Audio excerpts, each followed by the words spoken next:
começando mais um programa Crianças da Nova Era. Eu sou a Deise de Oliveira, eu sou evangelizadora aqui no MAP, na Casa de Cultura. E hoje nós vamos falar um pouquinho sobre educação sexual. É um tema que muitas pessoas têm medo, é um tema que eu vim trazer aqui para abrir os nossos horizontes. Lembra que a gente está aqui para desconstruir tudo aquilo que a gente aprendeu e esvaziar as nossas xícaras para novos aprendizados. Porque as crianças da nova era, gente, elas precisam que a gente se atualize, que a gente aprenda mais e que a gente estude. Estamos em 2022, quase em 2023, e a gente precisa abrir mais a nossa mente, sabe? Como que a gente pode proteger as nossas crianças do abuso sexual? Muitas crianças vêm sendo abusadas e a gente precisa aprender. Mas como começar? É a pergunta que eu sempre recebo. Como começar, Deise? A primeira coisa que a gente deve fazer é começar olhando para a gente, para a nossa repressão. Pois nós somos pessoas muito reprimidas sexualmente. Então, assim, o que a gente deve fazer? Acolher as nossas dificuldades, acolher os nossos medos, as nossas vergonhas. Tem gente, como eu, como muitas de nós, tem até vergonha de falar os nomes das partes íntimas. Mamilo, pênis, vulva, vagina, saco escrotal, ânus. Sabe, gente? Por quê? Por que a gente não tem vergonha de falar nariz, bochecha, boca, ombro, perna e tem vergonha de falar mamilo, vulva, vagina? E aí a gente fica dando nomezinhos carinhosos para as partes íntimas. Pepeca, piu-piu, pirulito, perereca, passarinho, sabe? Isso aconteceu porque nós fomos muito reprimidos sexualmente. Então, colocar nomes carinhosos nas partes íntimas só vai proteger o adulto abusador. Porque se uma criança chegar para você e falar que o tio mexeu no meu passarinho, e aí chega o adulto e fala para você, a criança não sabe o que tá falando, tá brincando, é o passarinho que a gente viu na rua, né? E aí fica aquela confusão. Agora, se a criança chega para você, não, ele mexeu no meu pênis. Aí a menina chega, não, foi na minha vagina. Então você tem certeza absoluta do que a criança está falando. E aí você não está mais protegendo o abusador. Então, assim, a gente tem receio de falar sobre sexualidade abertamente. Tudo foi muito reprimido. Tudo era muito assim, não podia nem se falar nessa palavra, né? Mas o que é sexualidade, gente? Sexualidade é como eu enxergo o mundo. Sexualidade é você ter vontade de entrar em contato com o outro. É você ter vontade de entrar no mar, de comer alguma coisa que você ama, muito gostosa, sabe? Aquele doce delicioso. É você poder pisar na terra, naquela grama, sentir aquele contato direto com a natureza, você abraçar uma árvore. O sexo é uma pequena parte da sexualidade. Sexualidade é o que te leva para o outro. Sexualidade é o amor incondicional, é aquela sensação gostosa de se sentir amado, amparado. E a libido é a capacidade básica da espontaneidade. Quantas vezes a gente teve nossa espontaneidade cortada, nossa libido freada, porque o adulto falou para você quando era criança que não podia aquilo. Quietinha, fecha as pernas, não faz isso, não anda desse jeito, não faz isso. Menina bonita não pode ficar de perna aberta. Se usar saia tem que colocar, sabe, essas coisinhas assim que vai cortando toda a sua espontaneidade, né? O desejo de viver, o desejo de ajudar o próximo. Você imagina nesse mundo se as pessoas vivessem cheia de vida, felizes, uns ajudando os outros, sabe? Mas isso não sustenta o capitalismo. O capitalismo quer pessoas tristes, pessoas doentes, pessoas que consumam muito, porque as pessoas felizes, gente, elas não ficam comprando coisas que não precisam, elas não ficam se entupindo de antidepressivos. As pessoas felizes, elas cheias de libido, cheias de vida, com a sexualidade assim aflorada, a vontade de viver aflorada, elas são felizes. E isso não dá dinheiro. Então, por isso, a repressão sexual é muito importante no nosso mundo capitalista, porque ela tira a nossa vontade de lutar pelos nossos direitos, ela tira a nossa vontade de viver, ela nos deixa submissas, ela nos deixa obedientes. E aí, já começa quando a gente afasta a mãe do bebê. Sabe aquele bebezinho que acabou de nascer? que o obstetra vai lá, tira da mãe e leva para bem longe dela. Isso não devia ser feito. E o bebê devia ser tirado e já colocado em cima da mãe, em contato, pele a pele, para ele já se sentir seguro, sentir toda essa sexualidade, sentir todo esse amor, sentir todo esse vínculo imediatamente. Mas o patriarcado fala tanto de tirar do colo para não mimar, o patriarcado fala tanto de afastar um do outro, exatamente por isso. É tudo, gente, pensado para que as indústrias continuem milionárias, indústrias farmacêuticas, indústrias de remédios, de farmacêuticas e de alimentação. Ela precisa disso, precisa afastar essa mãe desse bebê o mais rápido possível. Precisa que a mãe volte a trabalhar imediatamente, 4 meses após o bebê nascido. Quanto mais rápido eles se afastarem, cortarem esse vínculo da mãe do bebê, melhor continua sendo para o patriarcado. Melhor continua sendo para as pessoas continuarem sem esse vínculo, sem ir adoecendo e entristecendo cada vez mais. Essa energia sexual da mulher deve ser toda voltada para o bebê no puerpério. O bebê nasceu e toda essa energia sexual dela deve ser voltada exclusivamente para o bebê. E o pai da criança, ele deve estar ali acolhendo essa mulher, amparando, entendendo o papel dele nesse relacionamento. Essa história, deixar a criança o mais confortável possível, deixar essa mulher o mais confortável possível, trazer água quando ela estiver amamentando, porque a amamentação dá uma sede danada, trazer uma almofadinha para colocar ali nas costas, porque sente dor nas costas, a mãe vai acordar a noite inteira para amamentar quantas vezes for necessário, né, livre demanda. E ali ela precisa de uma rede de apoio, ela precisa de amparo, de acolhimento de uma pessoa que esteja ali disponível para ela. A neurociências comprova que o total acesso ao corpo da mãe vai criar um nível altíssimo de hormônios da felicidade no bebê. E esse amor, esse grande amor que ele vai estar recebendo da mãe, promove um vínculo, uma segurança e a saúde dele vai ser perfeita. Então, aí ele vai aprender que ele é um ser humano, que ele tem merecimento de amor e ele não vai aceitar outra forma de ser tratado. Então, sabe aquele relacionamento tóxico que a gente tem, às vezes, até amizades tóxicas, isso não vai acontecer com esse bebê, que ele é totalmente acolhido e amparado por essa mãe. Mas vamos lá, na educação tradicional, na nossa educação tradicional, ela é pautada pelo quê, gente? Pelo medo, pelas ameaças. A criança, ela fica morrendo de medo de falar alguma coisa para o adulto e ser punida. Então, tem manipulação, tem ameaças. Lembra que eu falei para vocês, né? Olha, fica quietinho. Se você não obedecer, você vai ficar de castigo. Se você não comer tudo, você não come o doce. Tudo é através dessas chantagens e ameaça. E o abusador, ele se utiliza da educação tradicional para poder fazer igual. A criança está acostumada com esse meio e ele faz exatamente igual. Ó, não conta para sua mãe não, senão ela vai te deixar de castigo. E aí ele lembra, quando eu faço alguma coisa errada, minha mãe me põe de castigo mesmo, então é melhor eu ficar quietinha. E aí ali, ó, cria um vínculo com o abusador. Bom, o abusador está fazendo isso comigo, minha mãe, meu pai, meus avós, são as pessoas que mais me amam nesse mundo. E eles também gritam comigo, eles batem, eles fazem coisas que me deixam desconfortável. Esse tio tá fazendo essas coisas aqui, tá me deixando desconfortável. Então, assim, é mais ou menos parecido com o que eu recebo em casa. Então, isso deve ser normal, nem vou falar pra ninguém. E a criança fica com aquele incômodo ali, só pra ela, sozinha, sem ter amparo, sem ter acolhimento. E por quê? Então, assim, pra gente evitar evitar um abuso sexual, a gente deve tratar a criança com respeito, sem ameaças, sem castigos, sem gritos, sem palmadas, para proteger ela. Para ela saber que qualquer coisa que acontecer, você está ali por ela, que você vai acreditar nela, que você vai acreditar que o que ela está passando é real, é verdade, e você está ali para acolhê-la.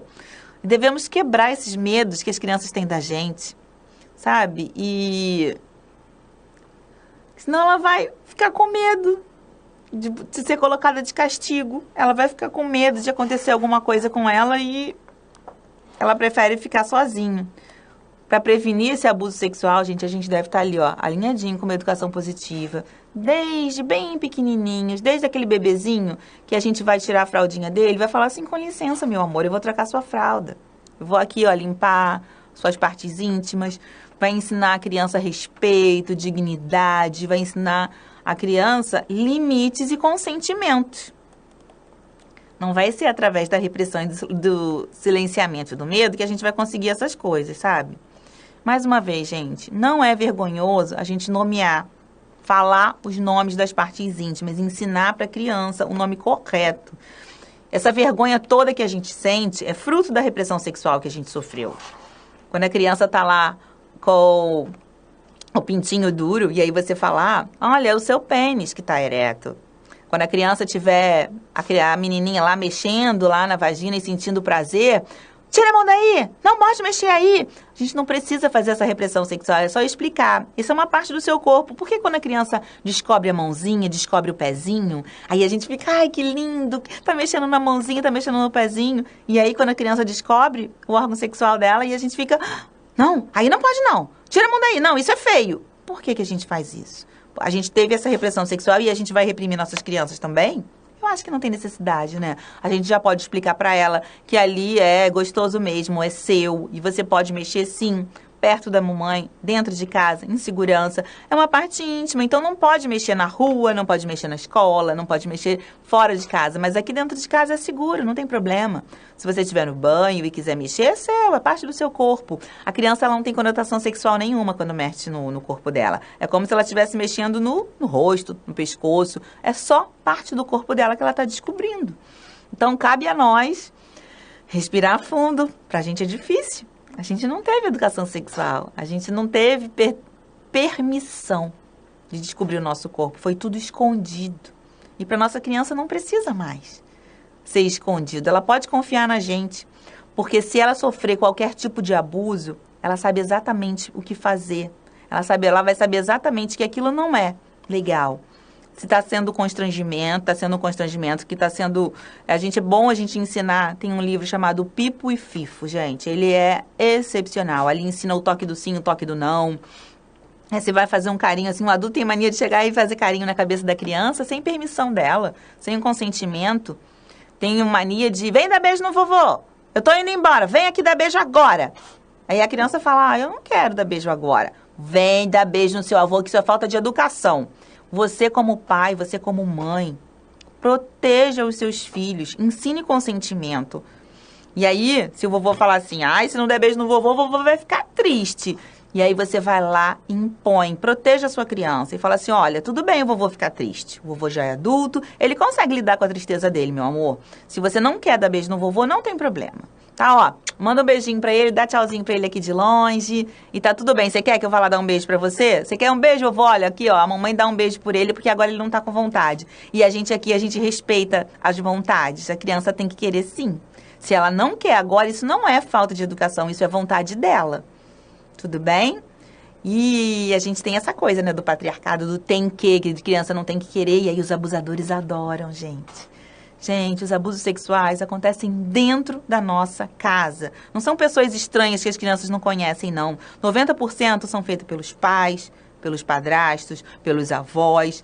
E a grande maioria dos homens com as meninas. Mas acontecem sim com as mulheres, acontecem sim com os meninos.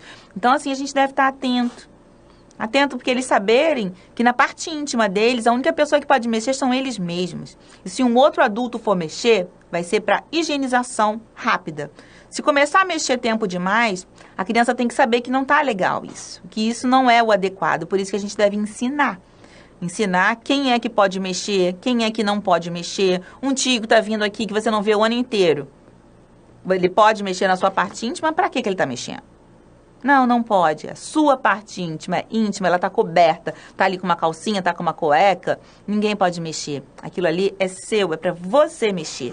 Uma outra pessoa, ela só vai higienizar de maneira rápida. Então, a gente precisa trazer esse tipo de educação sexual para as nossas crianças desde sempre. Deise, quando eu começo a ensinar meus filhos? Nasceu. Desde o ventre, você já tem que ensinar educação sexual para o seu filho. Parece exagero, gente, mas não é. infelizmente, tem ocorrido cada vez mais e mais. Eu não sei o que os adultos têm na cabeça de erotizar uma criança. Então, assim, evite deixar essas músicas que as crianças amam, do TikTok, que erotizam. Evita deixar as crianças colocarem a mãozinha e ficarem lá dançando. Mostre outros tipos de danças para as crianças. Dançar é tão bom. Deixar eles pularem, dançar do jeito deles, sem erotização infantil, tá bom? Explicar que se ele quiser sentar no colo de um outro adulto, por exemplo, avisar para o outro adulto, olha, eu posso sentar no seu colo? Se a criança quiser. Agora, não coloque a força no colo, seja do Papai Noel, seja de um outro adulto, seja de quem for. Para você é a melhor pessoa do mundo, mas se a criança não quiser, respeite, gente. Aproveite para ensinar consentimento, limites. Ela não quer, não quer. Não é não. Até mesmo quando você está brincando, de fazendo cosquinha, e a criança falou, para, eu não quero, tá ali dando mordidinha nas crianças naquela brincadeira gostosa, e a criança tá ali morrendo de rir, ela falou, não, é a hora de você parar, para ela poder entender que ela precisa ser respeitada. Porque quando vem um abusador e fizer alguma coisa que ela não gosta, e ela disser não, e a pessoa não parar, ela vai achar aquilo é natural, porque a minha mãe quando tá brincando comigo, meu avô quando tá brincando comigo, eu falo para, ele não para, ele continua até quando eles querem. Então, se vem um outro adulto, que é o abusador, e faz igual, eu acho que aquilo é natural e eu não conto para ninguém. Então, por isso que é importante, quando você tá brincando com uma criança, e a criança fala, eu não quero mais, para, você imediatamente parar, e você olhar para ela, eu já entendi que você não quer mais, eu já parei. E falar com ela, toda vez que você não quer mais alguma coisa, seja ela qual for, você tem o direito de falar para, de falar não e ser respeitada. A gente tem que olhar nossas crianças com igual valor, com dignidade, com respeito. Lembra? Eu repito isso aqui em todos os programas. Enquanto a gente vê a criança como inferior, ela vai continuar sendo abusada. Tá? Então, vamos ensinar para ela respeito mútuo, igual valor e dignidade. E isso começa na gente. Começa em qualquer, seja você o pai, a mãe, o avô, o tio, a madrinha ou o vizinho. Se uma criança pediu para você parar, respeite e sinalize. É isso mesmo, você não quer, fala que eu paro na hora, porque todo mundo precisa respeitar as vontades das crianças. Tá bom? Jamais obrigue as suas crianças a beijar e abraçar quem elas não queiram. Isso é muito importante. Criar uma criança com essa lição de consentimento é altamente protetivo em qualquer relação abusiva. Lembrar que na educação positiva a gente não quer filhos obedientes. Nós queremos filhos colaborativos, filhos que respeitam uns aos outros, filhos respeitosos, que pensem por si só. E jamais obedeçam ao abusador, porque o abusador ele se aproveita da educação tradicional. Lembra que eu falei? Como que é na educação tradicional? Você tem que obedecer aos mais velhos. E aí, chega aquele tiozão lá na casa, tá todo mundo distraído, ele vai lá, abusa da criança, porque a criança vai lá, ela vai obedecer os mais velhos, ela vai receber aquela ameaça e vai ficar quietinho. Então, assim, ensinar para a criança que não existe segredo entre a mãe e a criança. Que se alguém falar segredo com ela, isso já é um sinal de alerta, que ela já deve correr e contar para a mãe. Existe o quê, gente? Surpresa. Eu já até ensinei isso na escola das minhas filhas, que elas falavam para as crianças, olha, a gente tem que ter um segredinho com a mamãe. Eu falei assim, não, gente, isso aí é lindo pro abusador quando a gente ensina isso pra criança. Entre mãe e filho jamais vai existir segredo. Existe uma surpresa. O que é uma surpresa? É alguma coisa legal que vai acontecer e você vai logo contar pra mamãe em breve. O segredo não. O segredo é uma coisa que te dá vergonha. O segredo é alguma coisa que dá medo. E que se você contar pode acontecer alguma coisa ruim. Te deixa inseguro. E a surpresa é uma coisa bem legal. São coisas diferentes. Surpresa, ok. Segredo jamais. Tá? Então, cuidado na hora de ensinar a palavra segredo para a criança. É um segredinho nosso. É a frase preferida do abusador. A gente tem que sempre educar sem medos, sem castigos, sem punições. Isso vai ser a base da prevenção do abuso sexual. Uma criança que é criada livre, que é criada podendo falar com os pais o que ela pensa, ela não é abusada. E se ela é abusada, ela fala imediatamente. E quando uma criança falar para você que foi abusada, ouça, acolha, abrace, ampare e já liga no Disque 100 e denuncie. Já leva a criança no posto de saúde. para ajudá-la. Porque as crianças, elas não têm essa maturidade de inventar um abuso. Se ela está contando detalhes de coisas, ela não consegue, se ela não estiver passando por aquilo, falar. Então, acredite, confie no que sua criança está te falando. E acolha muito ela, porque é um momento bem difícil. Então, vamos lá. Gente, é muito urgente que a gente construa essa relação de confiança com as nossas crianças. O amor, a gente tem que ensinar para ela, o amor não machuca, o amor não agride, o amor não pune, não humilha, não maltrata. Quando a gente cria uma linda relação com as nossas crianças, baseada em confiança, baseada em respeito mútuo e amor, ela consegue aprender quantas mulheres hoje em dia vivem uma relação de abuso e nem sabe. Por quê? Eu estou vivendo a mesma relação que eu vivi na minha infância com a minha mãe, com meu pai. Uma relação que eles me humilhavam, que eles gritavam, que eu tinha que ser obediente, que eu tinha que fazer tudo que eles mandassem, senão eles iam ficar tristes. Eu tinha que ser submissa. E agora eu faço igual. No meu inconsciente está registrado que isso que é amor. E eu não consigo sair disso. Então, assim, repita sempre para sua criança. Se alguém te tocar de um jeito que te incomoda, eu sempre vou desejar saber, meu amor. Pode falar para mim, tá? Eu sempre estarei aqui para te ouvir e para te ajudar. Conte comigo. A criança precisa saber que ela tem alguém para ser segurança dela. Às vezes, gente, ela só vai ter na escola, porque ela está sendo abusada em casa. Imagina se é o pai que está abusando da criança. Como que ela conta isso para a mãe? Será que minha mãe vai acreditar em mim? Então, assim, se você é professor, ouça seus alunos. Às vezes você vai ser o único ponto de apoio dele. Por isso que a educação sexual deve ser muito falada nas escolas. Muito mesmo, sabe? Porque a grande maioria das vezes acontece isso dentro da família. E a gente precisa desconstruir esse machismo que existe em cada uma de nós. Cada um de nós que está aqui, agora nesse momento, tem um machismo aqui, ó, correndo na veia. E a gente precisa desconstruir isso. Porque o machismo é um sistema que mantém, por meio da desigualdade de gêneros, o homem como superior e a mulher como inferior.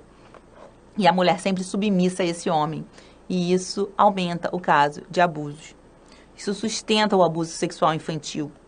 Na maioria das vezes, as meninas vão ser as maiores vítimas, né? Como eu já havia falado.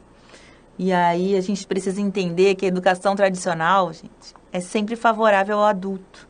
Mesmo sabendo que o vovô realmente vai ficar muito triste, você precisa defender essa criança quando ela não quer beijar, e não quer abraçar, e não quer se sentar no colo. Por mais difícil que isso seja para você, que as pessoas da sua família vão ficar, nossa, quanto mimimi, nossa, que exagero. Mas depois que tiver acontecido, não tem mais jeito de voltar atrás. Então, sim, cuide, proteja os seus filhos. Porque, como eu disse, né, eu estou repetindo aqui, eu posso estar me fazendo de repetitiva, mas é para entrar mesmo, porque isso é difícil mesmo para a gente entender, sabe? 90% dos casos de abuso sexual infantil acontecem dentro de casa, dentro das nossas famílias, com pessoas das nossas famílias, pessoas que a gente ama muito e que jamais a gente vai desconfiar. Então, as crianças precisam receber esse tipo de educação sexual para se proteger.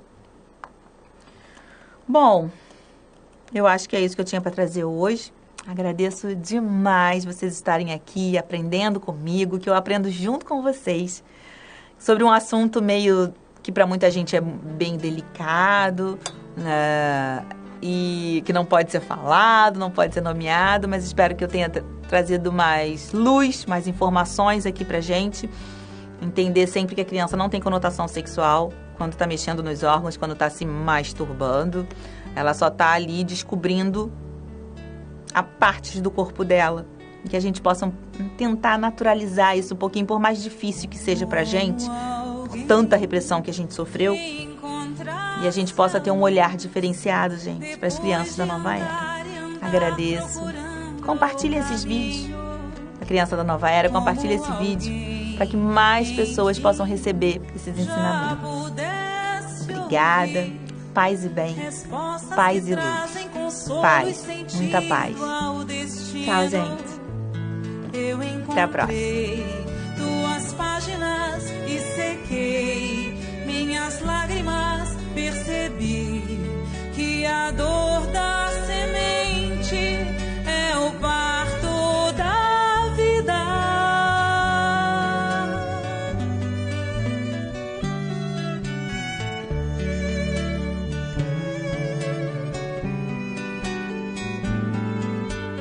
Como alguém que já quer seguir os passos do mestre com fé e razão conscientes, como alguém que em si já soubesse ouvir as vozes dos seres que habitam o espaço infinito. Eu encontrei tuas páginas e sequei